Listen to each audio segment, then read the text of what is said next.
tellement du bien d'extérioriser sa colère.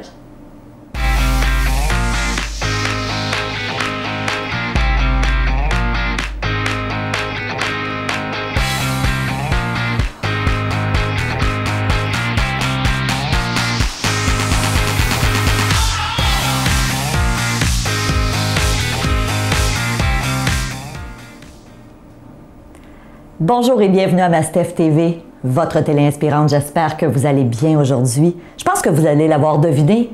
Aujourd'hui, je vous parle de colère. Je vais vous donner des outils pour gérer votre colère.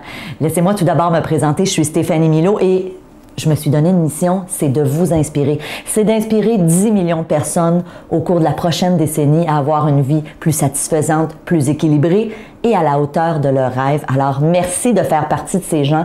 Et aujourd'hui, je vous parle de colère pour une raison, c'est que j'ai reçu un courriel d'une personne qui me suit, Angélique, qui me disait « Stéphanie, j'ai besoin d'outils pour apprendre à gérer ma colère. » Elle me racontait, je vous résume son histoire, mais Angélique me disait vivre énormément de colère, de frustration par rapport à une situation qu'elle vit avec ses 2 enfants qui sont lourdement handicapés suite à une erreur médicale. Alors, on peut comprendre que cette femme-là vit beaucoup de colère, mais aussi de désarroi face à la situation avec ses fils.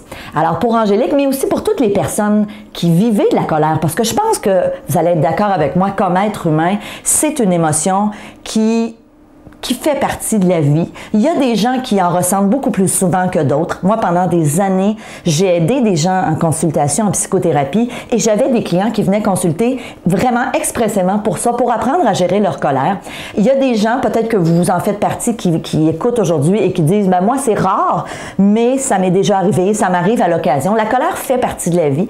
Et le premier outil que j'ai envie de vous donner, parce que trop souvent, ce que j'entendais dans mon bureau en consultation, c'est des gens qui me disaient « Stéphanie, j'ai l'impression que quand la colère monte en moi, je passe de 0 en termes d'intensité à 10. » tout de suite. Et j'ai pas le temps de venir voir la colère que vraiment, là, j'ai la moutarde qui me monte au nez et veut pas, j'explose. Et quand on dit j'explose, il y a toutes sortes de façons d'exploser. Il y en a qui vont se mettre à crier, il y en a qui vont donner des coups de poing dans les murs, il y en a qui vont même s'en prendre à des personnes. Là, on parle de colère extrême. Donc, on a toutes sortes de façons de réagir. Et le premier outil que j'ai envie de vous dire et que j'enseignais à ces gens-là, c'est même si tu as l'impression que tu es passé de 0 à 10 en une fraction de seconde, réalise une chose. La colère, oui, c'est un état psychologique, mais c'est aussi un état physiologique. Et dites-vous une chose, quand la colère monte en vous, on le sent dans notre corps. Souvent, les gens vont me dire, Stéphanie, oui, tu as raison, je le sens ici au niveau de mon ventre, je sens mes battements cardiaques s'accélérer. Donc, votre corps est votre meilleur indicateur pour être en mesure de savoir, OK, qu'est-ce qui se passe en ce moment? Oups, je sens la colère monter. Alors ça, c'est vraiment, vraiment important. Vous devez vous habiliter à être capable d'identifier, wow, qu'est-ce qui se passe? Mon rythme cardiaque commence à accélérer. Je commence à être rouge, je commence à avoir les mains moites, je sens un nœud dans mon ventre ou dans ma poitrine. Donc ça, c'est des symptômes physiques. Et ce que je vous propose, c'est que la prochaine fois que vous allez être en colère, j'aimerais ça que vous essayiez du moins de développer ce réflexe de dire qu'est-ce qui se passe physiquement à l'intérieur de moi. Et je vous le dis, c'est votre meilleur indicateur. Ça, c'est notre outil numéro 1. Deuxième outil, moi j'ai envie de vous dire, apprenez aussi à accepter que la colère, c'est une émotion qui est normale et aussi ça peut être une émotion qui est saine. La colère, souvent, va être là pour nous préserver de certaines situations. Quand on réalise, par exemple, que quelqu'un abuse de nous, souvent, c'est la colère qui va faire en sorte qu'on va être capable d'imposer nos limites, de demander plus de respect, d'être capable d'énoncer nos besoins. Évidemment, là, je tiens à le dire, la colère, oui, elle peut être saine et c'est une émotion qui est normale. Ceci dit, il arrive un moment où, et là, c'est ça, c'est là où on arrive à notre 3e étape, où on se dit, OK, là, je suis dans une colère qui est malsaine. Et c'est ça que je veux que vous identifiez.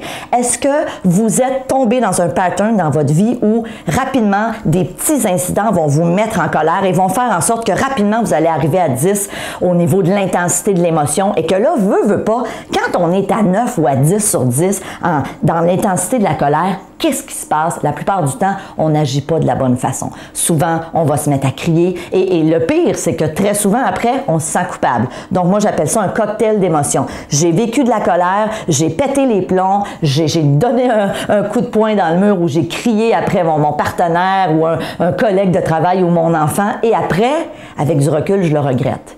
Et là, très souvent, soit qu'on va avoir à s'excuser ou des fois, on le fera pas, on envenime la relation, on envenime la situation. Et surtout, réaliser une chose, je me fais pas du bien quand je suis en maudit, je me fais pas du bien quand je suis en colère.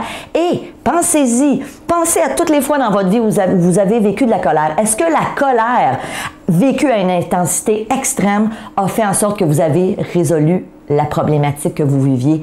Je serais prête à parier que non. Et peut-être que oui, peut-être que vous allez dire oui. Les fois où je me suis vraiment fâchée après mon enfant ou mon adolescent, par exemple, il s'est placé, puis il m'a écouté.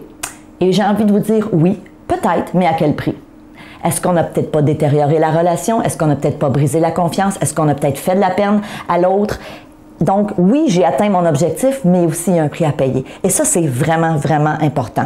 Donc, 3 étapes. 1, j'écoute ce qui se passe dans mon corps parce que mon corps est mon meilleur indicateur. 2, j'apprends aussi à accepter que la colère, parfois, peut être saine, peut être aidante. Ceci dit, moi j'ai envie de vous dire, une colère qui est ressentie à une intensité de 5 ou de 6 sur 10, souvent va faire en sorte que je vais être en mesure justement de m'exprimer, d'énoncer mes besoins, d'être ferme, mais en même temps, je ne dépasserai pas la barre où la colère va devenir malsaine et que là, je vais évidemment adopter des comportements que je vais regretter par la suite.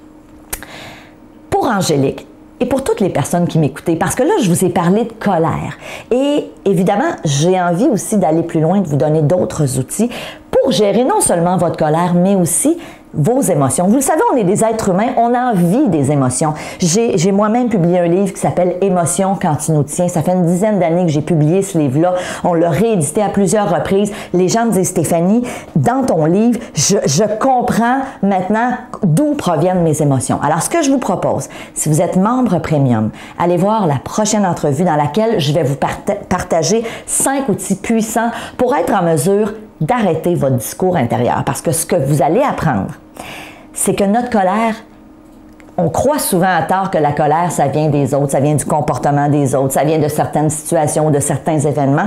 Et on va apprendre que non. Notre colère, elle vient de notre discours intérieur, elle vient de notre façon de voir la vie, elle vient de nos perceptions. Et si j'arrive instantanément à être capable de stopper mon discours intérieur quand je commence à alimenter ma colère, automatiquement, je vais agir sur l'intensité de mon émotion. Et c'est ce que je vous propose. Donc, évidemment, si vous êtes membre premium, allez tout de suite voir cette vidéo. Puis, je ne vais pas juste parler de colère, je parle en général de comment gérer l'intensité de toutes nos émotions. Parce que, oui, il y a la colère, mais on pourrait parler de culpabilité, on pourrait parler de stress, on peut parler de tristesse, de découragement, de désarroi, de dévalorisation. Les gens qui ont tendance à toujours se dévaloriser, de vivre de l'infériorité. Donc, encore là, toutes ces émotions-là qui sont désagréables partent d'où? Partent de notre discours intérieur.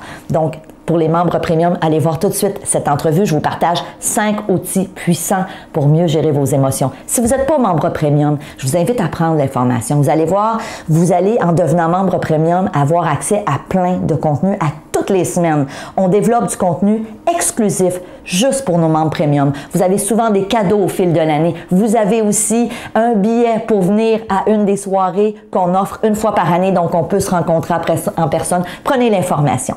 Alors, en attendant, j'ai envie de vous dire merci de votre confiance et aussi aidez-moi à atteindre mon objectif. Je vous l'ai dit, je veux rejoindre 10 millions de personnes au cours de la prochaine décennie. S'il vous plaît, si vous aimez ce que je fais, si vous pensez que ça peut être utile pour quelqu'un de votre entourage, faites juste lui transférer ma petite chronique ou dites-lui, va t'inscrire à ma Steph Télé. C'est gratuit, vous le savez. Alors, je vous remercie, je vous aime, merci d'être là et apprenons à gérer notre colère. Salut!